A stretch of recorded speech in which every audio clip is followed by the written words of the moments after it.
আসসালামু আলাইকুম রাহমাতুল্লাহি ওয়া বারাকাতুহু।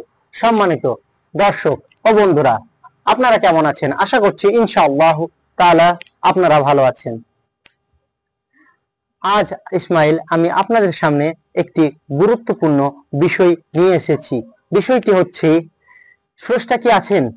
এ সম্পর্কে আমাদের বিজ্ঞান ও কোরআন কি বলে, এবং দ্বিতীয় আরেকটি পয়েন্ট, যদি স্রষ্টা থেকে থাকেন তাহলে তিনার প্রথম নির্দেশ কি হওয়া উচিত বিজ্ঞান ও কোরআনের আলোকে। চলুন বন্ধুরা, আর দেরি না করে আমরা ভিডিওটা আগের দিকে আগিয়ে নিয়ে যাই। তো আমরা সকলেই অবগত আছি যে বিজ্ঞান আমাদেরকে একটি তথ্য এখন দিয়েছেন, এবং যুক্তির মাধ্যমে আমরা এটা বুঝতে পারি যে প্রত্যেক ইফেক্টের পেছনে একটি করে কজ আছে, এবং সমস্ত ইফেক্টের পিছনে একটি বড় কজ পাওয়া যায়। আমাদের স্যার আইজ্যাক নিউটন বলেছেন, every action has an equal and opposite reaction. অর্থ হচ্ছে প্রত্যেক ক্রিয়ার একটি বিপরীত প্রতিক্রিয়া রয়েছেন। তো এর থেকে আমরা একটি জিনিস ভালোভাবে স্পষ্টভাবে বুঝতে পারছি, প্রত্যেক কাজের পেছনে একটি করে কজ বা কারণ রয়েছে। তো চলুন বন্ধুরা, বিজ্ঞান আমাদেরকে কিছুদিন আগে একটি তথ্য দিয়েছেন। তথ্যটি হচ্ছে বিগ ব্যাং সম্পর্কে, যেটি আমরা জানতে পেরেছি কেবল কিছুদিন আগে 1927 খ্রিস্টাব্দে। এডউইন হার্বেল আমাদেরকে বলেছেন যে পৃথিবী এবং সমস্ত সৌরজগৎ একটি বিন্দুতে মিশেছিল। হঠাৎ একটি বিস্ফোরণের কারণে এই সমস্ত জিনিসগুলো সৃষ্টি হলো। তাহলে বন্ধুরা, এবার আমাদের মনের মধ্যে একটি প্রশ্ন জাগছে যে এই যে জিনিসটা এত বড় ঘটে গেল, তো এর পেছনে কি কোনো কারণ আছে? বিজ্ঞান বলছে হ্যাঁ আছে। তাহলে আমরা মুসলমানরা এই কারণকেই স্রষ্টা বা আল্লাহ বলে থাকি। তো চলুন বন্ধুরা, আমাদের মতো মানুষরা অনেক ক্ষেত্রে চিন্তার মধ্যে পড়ে যায় যে কোনো কিছুই পেছনে স্রষ্টা থাকে না, কারণ প্রত্যেক জিনিসই অটোমেটিক হয়। এটা কি সম্ভব? আপনি চিন্তা করে দেখুন, এটা কি সম্ভব? কখনোই সম্ভব না, কারণ পেছনে একটি করে কারণ থাকা আবশ্যক, আমাদের বিজ্ঞান আমাদেরকে জানিয়েছে।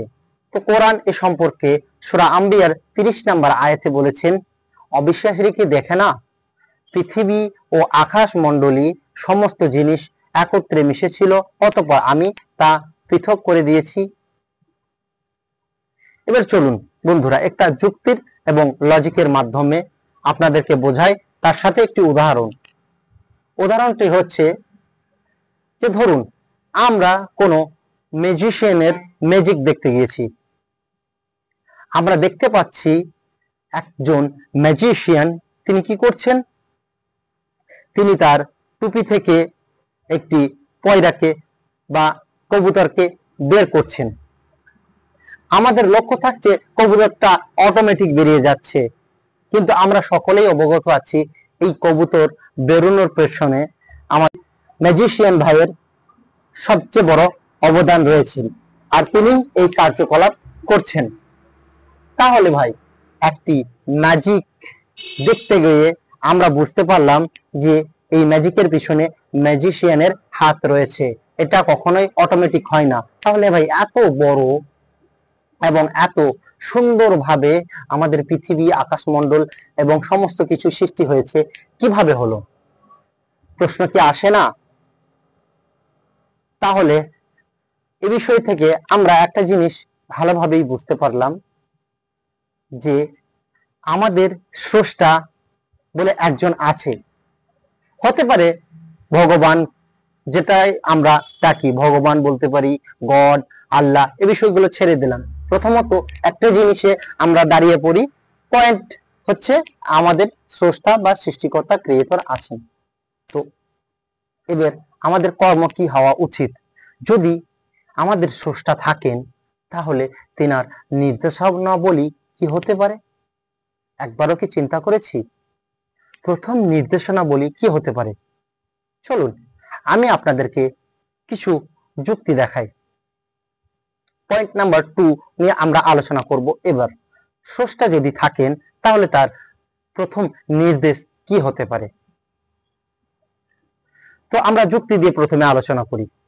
ধরুন আমাদের কাছে একটি গাড়ি এলো, এই গাড়ি সম্পর্কে আমাদেরকে জানতে হবে। তাহলে আমরা কি করব? প্রথম 1 নাম্বার পয়েন্ট, যে এই গাড়ি কিভাবে তৈরি হলো এটা জানার জন্য প্রথম আমাদেরকে কি করতে হবে? পড়তে হবে। পড়ার মাধ্যমে কি জ্ঞান অর্জন হবে, এবং এটা কিভাবে তৈরি হচ্ছে তার জন্য গবেষণা করতে হবে। ঠিক তো বন্ধুরা, আমি কি ঠিক বললাম? তাহলে স্রষ্টা আমাদের কি নির্দেশ দিতে পারেন? আমাদের আল কোরআন আমাদেরকে এভাবেই নির্দেশ দেওয়া হয়েছে কোরআনে। আল্লাহ সুবহানাহু ওয়া তাআলা প্রথম যখন ওহী নাজিল করেন, সেটা আছে সূরা আলাকের মধ্যে। সেখানে প্রথমেই আল্লাহর নবী সাল্লাল্লাহু আলাইহি সাল্লামকে বলা হয়েছিল ইকরা বিসমি রাব্বিকাল্লাযী খলাক, পড়ুন আপনার প্রভুর নামে যিনি আপনাকে সৃষ্টি করেছেন। তো দেখেন আল্লাহ সুবহানাহু ওয়া তাআলা যখন মানুষের সাথে যোগাযোগ করছেন, তিনি কিন্তু বলছেন না যে আমি এক, অদ্বিতীয়, আমি আল্লাহ, এ কথা বলেননি। তিনি প্রথম নির্দেশ দিচ্ছেন পড়ো, জ্ঞান অর্জন করো, তারপরে তুমি জানবে কোনটা সঠিক ঈশ্বর। যেমন আমাদের কোরআনে বলা আছে যে তোমার কাছে কোনো অবিশ্বাসী কোনো খবর নিয়ে এলে সেটা তৎক্ষণাৎ মেনে নেবে না, কেননা যদি তুমি সেই মোতাবেক কোনো কাজ করো তাহলে আপনি একটা সমস্যার মধ্যে পড়তে পারেন, পরে এই কাজের জন্য মানুষের সামনে লজ্জিত হবেন। তাহলে আল্লাহ সুবহানাহু ওয়া তাআলা আমাদেরকে পড়তে বলছেন এবং কোন তথ্য আসার সঙ্গে সঙ্গে যাচাই বাছাই করতে বলছেন। এবং আমাদের স্রষ্টা আমাদেরকে বলেছেন সূরা নাহাল 43 নম্বর আয়াত, ফাসআলু আহলা যিকরি ইন কুনতুম লা তা'লামুন, যদি তোমরা না জানো তাহলে কি করবে? জ্ঞানীদেরকে জিজ্ঞাসা করো। বিল বায়িনাত ওয়াজ জুবুর, এবং জিজ্ঞাসা করো প্রমাণ সহকারে, দলিল এভিডেন্সের ভিত্তিতে। তাহলে এর থেকে আমরা একটা জিনিস বুঝতে পারছি, আমাদের আল্লাহ সুবহানাহু ওয়া তাআলা আমাদেরকে নির্দেশ দিচ্ছে তুমি কোনো কিছু, কোনো জিনিস মানার আগে, বোঝার আগে একটা জিনিস সব সময় লক্ষ্য রাখবে যে তোমার কাছে কি সঠিক খবর এলো না বেঠিক খবর এলো। এটা নিয়ে একটু যদি রিসার্চ করেন ইনশাআল্লাহ অনেক কিছুই বুঝতে পারবেন। তো আল্লাহ সুবহানাহু ওয়া তাআলা এরপর বলছেন কোরআনের মধ্যে সূরা ইখলাসের মধ্যে, কুল হুয়াল্লাহু আহাদ, বলো আল্লাহ এক ও অদ্বিতীয়, আল্লাহুস সামাদ, তিনি কারো মুখাপেক্ষী না, লাম ইয়ালিদ ওয়া লাম ইউলাদ, তিনি কাউকে জন্ম দেননি, কারো কাছ থেকে জন্ম নেননি, ওয়ালাম ইয়াকুল্লাহু কুফুয়ান আহাদ, এবং তিনার সমতুল্য সমকক্ষ কিচ্ছু নেই।